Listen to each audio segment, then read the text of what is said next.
We're headed to Grand Lakes, Colorado for the state championship chili cook-off. We did it last year, we did really good. This time we're bringing you along. Hop in, come go with us.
We're staying at Spirit Lake Lodge for the weekend. We don't have to. It's only like a 3-hour drive, 3.5-hour drive, something like that. But we needed to be here and get set up pretty early this morning. I didn't want to leave the apartment at 4 o'clock in the morning. I do that enough all week for work. I want to sleep in a little bit. I can tell you right now, it is cold this morning. It's down to 40s up here in this high altitude mountain town. You know, we love it here. We've been here 3 or 4 times. I know I've always say that I don't like coming back to the same place twice, but apparently this is our exception. We used to vacation up here during our anniversaries, and we came up here last year for the chili cook-off. I mean, we just love this town. All right, we have some good news. Just talked to the organizer here. We've got 13 pre-registered. We need 15 to make the cook-off, so he said it's worth unloading the truck. Last year we barely made 15 for a state competition, and that kind of discouraging, but in the end I think we're going to do pretty good today. Today we're going to also be teamed up with a big festival here. It's going to be going on right here at that park. So I'm about ready to start unloading this truck and start setting up our booth. Last year we did pretty good. You know, we didn't win it, but by default, since we are Colorado residents now, her is the defending Colorado state champion.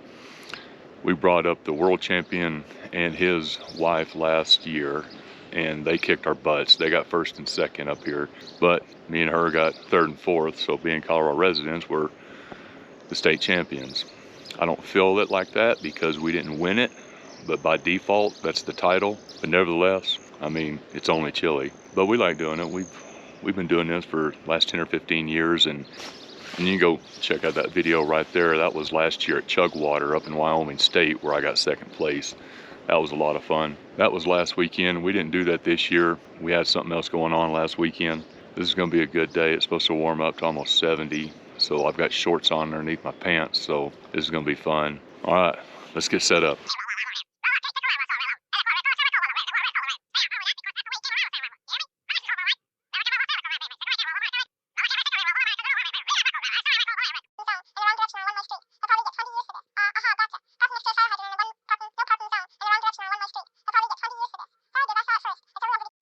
All right, problem number 1. I gotta start cooking in 2 hours and frozen solid. All right, I'm gonna leave it out in the sun for a few minutes, even though it's freaking 30 degrees or whatever it is out here. Maybe it'll thaw a little bit. I'm gonna finish up.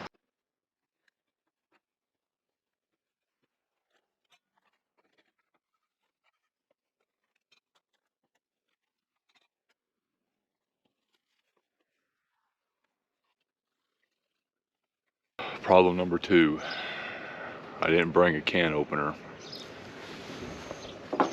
Brought one of these, but not one of the ones that actually open the cans, and I really need one. So we may just be using my knife. It's just hard to remember everything when I only cook once a year now. Back in the day, in our prime, you might say, we were cooking anywhere between 40 and 50 times a year all over the United States, and you get into a rhythm and a routine, and just like clockwork, just like going to work almost. And then we got out of that because it was such a burden on my liver that you know, when I quit drinking 3.5 years ago, I pretty much had to quit cooking chili. It's just a thing to do, you know, when you're cooking a nice bowl of red. Yeah, that nice cold beer or Sprite and vodka, it seemed like to hit the spot, you know, when you're cooking, for sure. It got to the point to where that became a daily routine if I was cooking or not. So yeah, I had to stop all that. The demons were getting me, so. And then I had to stop everything that kind of associated me with that. So one of those was cooking chili. But we really enjoyed it. We had a lot of success, you know, throughout the years. And, you know, she won Louisiana State and Missouri State and Texas Ladies State. And I was just supporting staff, you might say. Got to meet a lot of great people out on the chili trail and got to experience a lot of cool things, see a lot of good things, that's for sure. I wouldn't trade it. Got to go to World Championship a lot of times. Got to walk across the World Championship stage. I felt very grateful for that because we got to do it twice. Some people's been cooking chili for over 30, 35 years and never walked on that stage. So we felt very grateful to be new cooks and being able to have the accomplishments in that. So it was really cool. But everything has its time frame, you might say. It's ran its course. I guess that's the best way to put it, just ran its course.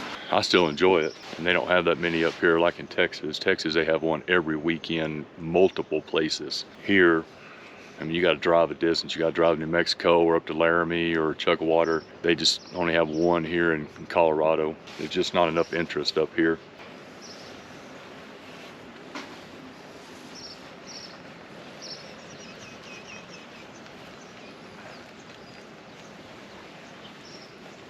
We cook for an organization called CASI, Chili Appreciation Society International, and it's a nonprofit organization that cooks for charities, local charities at that, which makes it pretty cool, and not those big name charities where the money just goes to the CEO. This actually goes to the hometown charities, which I think is really cool. So all of our proceeds help that out, which that's one reason why I like cooking with them so much. And we don't cook for money, we cook for points. So we get points for what position we get in the cook-offs, and those points accumulate over the year to where if you get enough, you get invited to the World Championship down in Terlingua, Texas.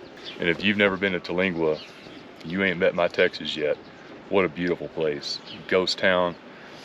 It's awesome. It's right next to the Rio Grande, right on the border of Big Bend National Park. That's a bucket list trip if you ever get a chance to. You can believe it or not, but I had a bucket list item about riding a donkey in Mexico. I know, how odd and random, right? Well, down in Big Bend, they have a border crossing. And you open your passport and you put it on this little screen, and somebody in El Paso picks it up and starts talking to you and asks you what's your business there. So anyway, after you get through customs right there at the border, inside the national park, you walk down this little trail and you get in this little boat, and the Hispanics will row you across the Rio Grande, and then you get on this donkey and you ride it into a little town called Boquillas. I kid you not, it's one of the coolest things in the world. In this little town of Boquillas, the only money they get is from the tourists that come into town. So they sell little trinkets all along the side of the road and all that stuff. So the biggest problem is that they have dollar Tecates and 50-cent Moscow shots. You say what the problem is? Well, here's the problem. Once you can spend like $5, you get so drunk you fall off your ass on the way back. Now that's a funny right there. But in the end, you ride your donkey back, you get in the boat, you row back over, you declare if you have to declare at customs, then you get on, you continue through the day. But Big Bend is such the most beautiful, beautiful area. Plus it has one of the oldest mountain ranges in the United States. And it's just my kind of pretty, I can tell you that. It's just an awesome, awesome area, especially in Terlingua, where you can sit there with the old-time Mexican music in the background, sipping a cup of coffee, looking over the mountain range. You know, it's just awesome. It's breathtaking, I can tell you that. So if you've never been able to experience it, surely you need to put that one on your bucket list. Oh, and one more thing about that area. There's a little town called Lajitas, just right down from Terlingua. The mayor's office is just right off the side of the road on the right-hand side as soon as you get into town. You can actually stop and have a beer with him. I think they're on their 4th or 5th mayor right now because he's died of alcoholism. But all you got to do is just get out, open a beer bottle, stick it through the bars, and the mayor will grab it by the mouth and turn the bottle up and drink the beer.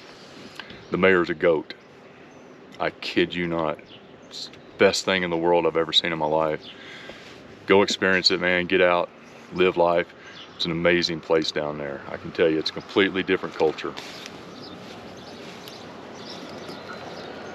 Man, that ain't looking good. I gotta figure something else out. I feel like an amateur. You would not believe, I also forgot tomato sauce. Now this, we're only supposed to use a half a can per pot, but you're supposed to use a full can of Hunt's tomato sauce per each pot of chili. I got 2 cans of this. So now it's gonna be extra hot, and I didn't bring any brown sugar to cool it down. Well, we're not gonna place today, so we're just gonna contribute to the charities. Man, you would think as many times I've cooked this chili, I would know exactly, but because this has been the same recipe now for 6 years, it's just one time a year you just forget. I mean, there's really no other excuse. Golly, man. Well, we ain't gonna do any good today, so this is a 100% waste of time. Hopelessly jammed. All right, so we just had our cooks meeting. We just got registered. Got our nice little cups, got our names on our cups.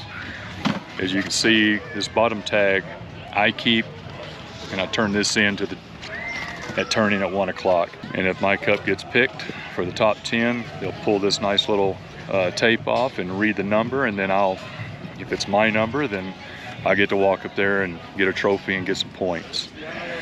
But we got about 10 or 15 minutes before we start our meet. So yeah, this is gonna be good. It's starting to warm up a little bit. It's probably in the lower 40s now, but all right, maybe in the 50s. Other than that, we're gonna go ahead and finish getting set up.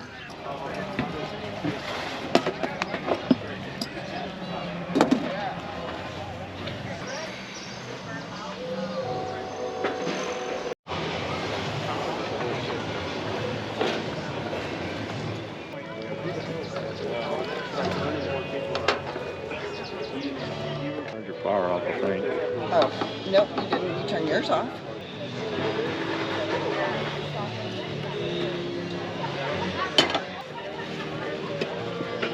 One whole can. Beef, yeah. Yeah, the I just want to know which person it is.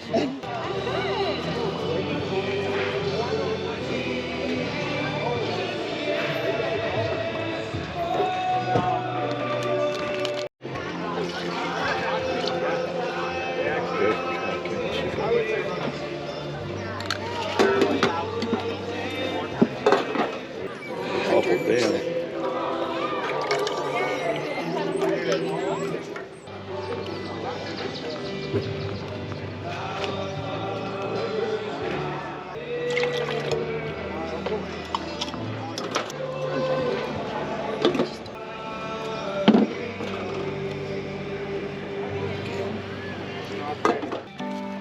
Hey, Chili, huh? how you doing? I'm doing good. How about Very good.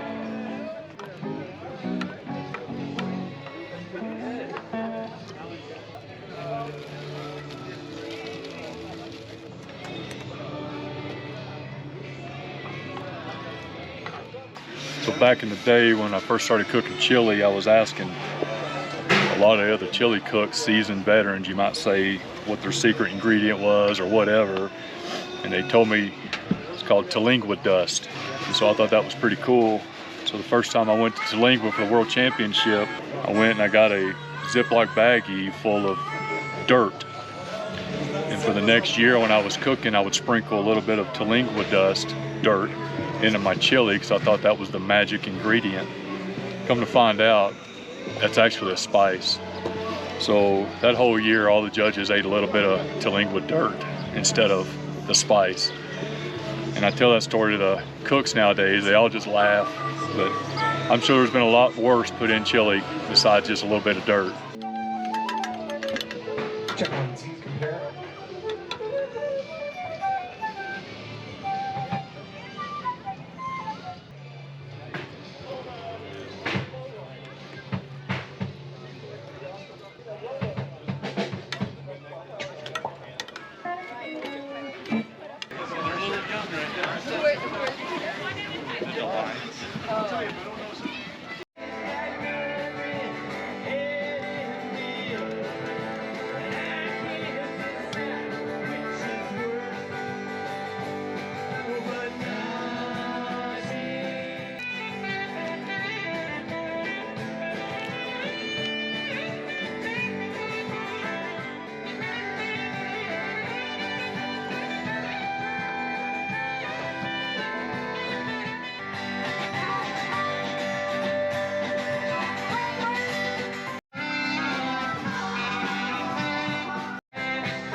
So these things you've seen in these bags, we call them dumps. If you'll watch this real quick, it'll kind of show you how we put these dumps together.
Well, there you go. There's your championship spices right there. Now, of course, my nose runs every time I do that. Of course, I didn't show you all of them, but you get the gist. Our organization follows such strict rules that we have to prepare everything on site. And we can't have any fillers like beans or rice or anything like that, and pretty much everything has to be powdered. So that's why we call it the dumps. Pretty good over here. It does. It's about time. Because they have to go in at certain times and they have to rest at certain times for all your spices to bloom. There's a lot more that goes into this than just throwing some meat in a pot and putting it on the stove. This competition chili, this is a different breed of animal that you're used to, look for home style and things like that. That's for sure. I've been meaning to talk to y'all some more in this video, but the band's dadgum loud that y'all couldn't even hear me if I did. So I figured just kind of showing the process of it. And there's no secret. I mean, I can show you everything, and you can cook this chili, but you can't cook my chili because I'm not going to show you everything. I'm not saying we're going to do any good today. Just saying sometimes we do and sometimes we don't. These recipes are hit and miss. Sometimes you may go several months without even placing, and then all of a sudden you get on a win streak and you start hitting it every cook-off you go to. It's just luck of the draw, really. There's also so many factors in this too, you know, as far as the judging goes. So like if they're serving beer, I'll add a little bit more salt in my cup when I turn it in. If I notice that a lot of the judges are women, then we'll put a little brown sugar in it to kind of tame it down if it's too hot. And same with the elderly. Of course, I got burned on that one time in Wichita Falls. We were cooking at a retirement community and I tamed it down too much and they were complaining that it was not hot enough. So the next year I made it so hot it would burn through plastic and actually placed. You just never know, really. Our rest period is over. I just turned back on very low heat. So we're gonna get it to a 9-bubble boil for the next hour, then we're gonna turn in. That's close to what we're looking for right there. We're gonna let that go for the next hour. Good. Me too. Cheers. Grand Bob and the Stragglers. Thank you.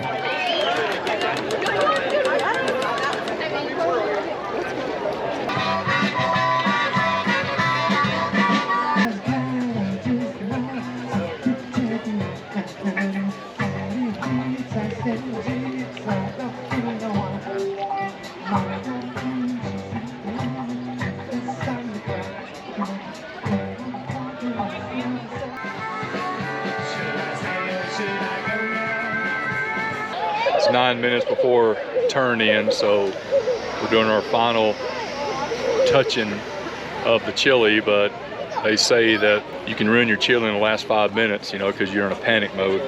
Mine's turned out really hot, which I don't like, and then hers has turned out where the meat's not all the way done, so it's a little bit chewy.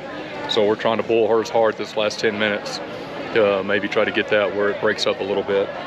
But other than that, we're fixing to cup this, turn it in, and start cleaning up. I think we gotta give out samples or something like that to these people. They paid $5 to come sample chili, so I mean, we'll do it until we run out. So anyway, wish us the best of luck. Yeah. Cup time.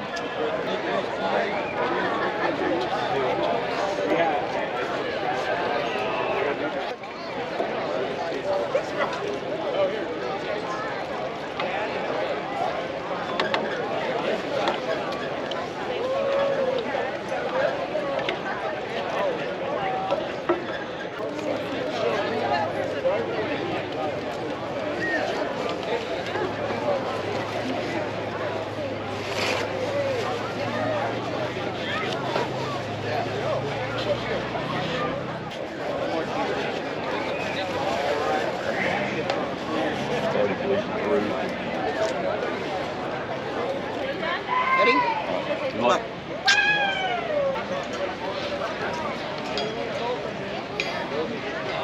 All right, well, we did the best we could. We turned it in. Now all we got to do is wait for the judges.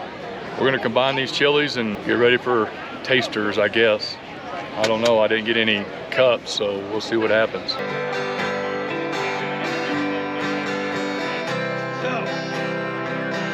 So you think you can tell how to answer it do?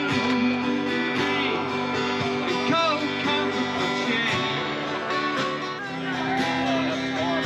Wish you was here.